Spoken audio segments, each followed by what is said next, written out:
سیاسی لوگوں کی اہمیت ختم کی جا رہی ہے، سینئر سیاسی قیادت ان کو سائیڈ لائن کیا جا رہا ہے، سیاسی جماعتوں کو، سیاسی قائدین کو ملک کے لیے غیر ضروری سمجھنا، اس سے بڑی حماقت اور دنیا میں نہیں ہو سکتی۔ ہم مایوس ہو چکے ہیں، کوئی رول نہیں رہا ہے پارلیمنٹ کا۔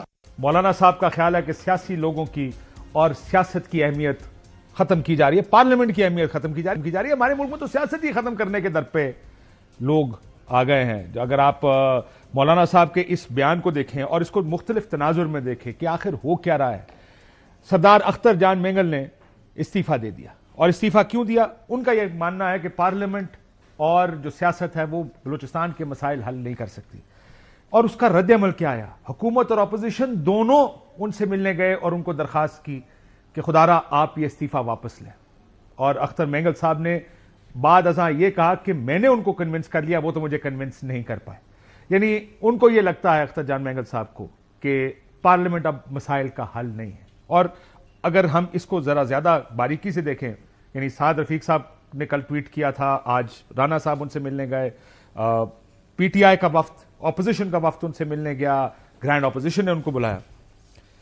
اگر اختر مینگل صاحب نے فیصلہ کیا کہ وہ سسٹم سے نکل رہے ہیں، تو یہ لڑائی جس کو ہم لڑائی کہہ رہے ہیں، ہم ہار جائیں گے۔ جو سیاسی لڑائی ہے، سیاستدان ریلیونٹ رہے گا تو وہ اس وفاق کی اور اس پارلیمان کی لڑائی لڑ سکے گا۔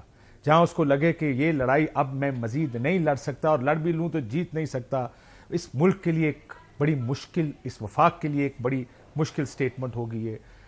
یہ ہو رہا ہے اس ملک میں، لوگ استعفیٰ دے رہے ہیں۔ مولانا صاحب کا خیال ہے کہ وقت ختم ہو رہی ہے اس ملک میں سینئر سیاستدانوں کی۔ میرا خیال ہے اس ملک میں پارلیمنٹ کی کیا وقت رہ گئی پیچھے۔ آپ نے عرفان صدیقی صاحب کے بل کا چرچا سنا ہوگا، کل بھی ہم نے بڑا پروگرام اس پہ کیا۔ کیا ایک سینئر قانون دان، سینیٹر مسلم لیگ نون، کیا قانون لے کر آئے ہیں؟ ان کا قانون یہ کہتا ہے کہ اگر آپ نے سیاسی احتجاج کیا بغیر اجازت کے تو آپ کو 3 سال کے لیے اندر کر دیا جائے گا، دوسری مرتبہ یہی کام کیا تو 10 سال کے لیے اندر کر دیا جائے گا۔ کل یہی قانون صوبے بنائیں گے آج تو، اور یہ حکومتی بل ہے۔ سینیٹر صاحب مجھے یقین ہے کہ اکیلے نہیں ہوں گے، یہ بڑی سوچ سمجھ کے یہ قانون سازی کرنے کی کوشش کی گئی ہوگی۔ آپ سیاست ختم کرنے جا رہے ہیں اس ملک کی۔ آپ کہتے ہیں لوگ سیاست کے لیے، اپنے رائٹس کے لیے، اپنے حقوق کے لیے احتجاج کرنے باہر سڑک پر نہ آئیں۔ یہ حکومت آخر ایک سیاسی جماعت کی ہے، ایک کولیشن کی ہے، معافی چاہتا ہوں۔ آپ کا کام ہے ان تمام چیزوں کی پروٹیکشن۔ آپ نے ان چیزوں کا تحفظ کرنے کی بجائے، سیاسی جماعتوں کے حقوق کا تحفظ کرنے کی بجائے، اس ملک کے لوگوں کے حقوق کا تحفظ کرنے کی بجائے، آپ نے اپنی سیاست اور اپنے مستقبل کا تحفظ کرنے کو پیراماؤنٹ کر دیا۔ آپ کی تمام تر کوشش یہ ہے کہ ہم اپنی سیاست بچا لیں، اس ملک کی عوام کی، آنے والی نسلوں کی سیاست بھاڑ میں جائے۔ یہ ہے اس ملک کا سب سے بڑا المیہ، جس کی طرف آج سب نشاندہی کر رہے ہیں۔ دوسری طرف ایک حنیف عباسی صاحب کا بیان میری آج نظر سے گزرا۔ ویسے تو انہوں نے تحریک انصاف لتاڑا، ظاہر سیاست ہے، ان کا رائٹ ہے یہ۔ انہوں نے کہا کہ وہ 9 مئی کی معافی کروا سکتے ہیں۔ کیا کہا ذرا سنیے۔ آپ کے خلاف وعدہ معاف گواہ تیار ہو گئے ہیں، اتنے بڑے بڑے ایویڈنس ہیں آپ کے خلاف کہ آپ کا بچنا ناممکن ہے، اس لیے آپ اس کے بچنے کی تدبیر کریں۔ ابھی بھی موقع ہے، معافی مانگے، میں چلتا ہوں آپ کے ساتھ۔ پرائم منسٹر کی ضرورت نہیں ہے، کسی کی ضرورت نہیں ہے، میں آپ کے ساتھ جا کے معافی دلاتا ہوں۔ یعنی عباسی صاحب معافی دلا سکتے ہیں۔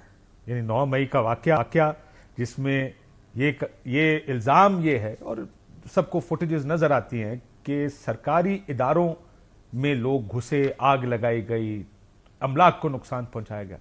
کیا اس کا حل صرف ایک معافی ہے؟ کیا اس سے پہلے بھی خواجہ صاحب اور ایسر اقبال صاحب بھی یہی بات کر چکے؟ ذرا ان کو بھی سنیں۔ 9 مئی اس کے اوپر کسی کو پشیمانی ہے تو آگے چلا جا سکتا ہے کوئی بات چیت کر کے، لیکن اس کے بغیر نہیں ہو سکتا۔ مذاکرات اس وقت تک نہیں ہو سکتے جب تک کہ وہ 9 مئی کے اوپر معافی نہیں مانگتے۔ تو مذاکرات کی شرط یہ رکھی گئی ہے کہ 9 مئی پہ معافی مانگے، پھر ظاہر ہے مذاکرات ہوں گے تو پھر مسئلے حل ہو جاتے۔ ہم تو بار بار یہ سنتے تھے، یا بڑے عرصے سے سنتے آ رہے ہیں کہ 9 مئی، اور یہ بات بھی ٹھیک ہے، خود بھی میرا موقع بھی یہی ہے کہ جس نے 9 مئی کے اندر آپ کو ویڈیوز میں نظر آ رہا ہے اس کو سزائیں دیں۔ لیکن یہاں معافی سے اگر معاملات حل ہو سکتے تو کیا اس کا مطلب، کیا نتیجہ کیا نکالا جائے؟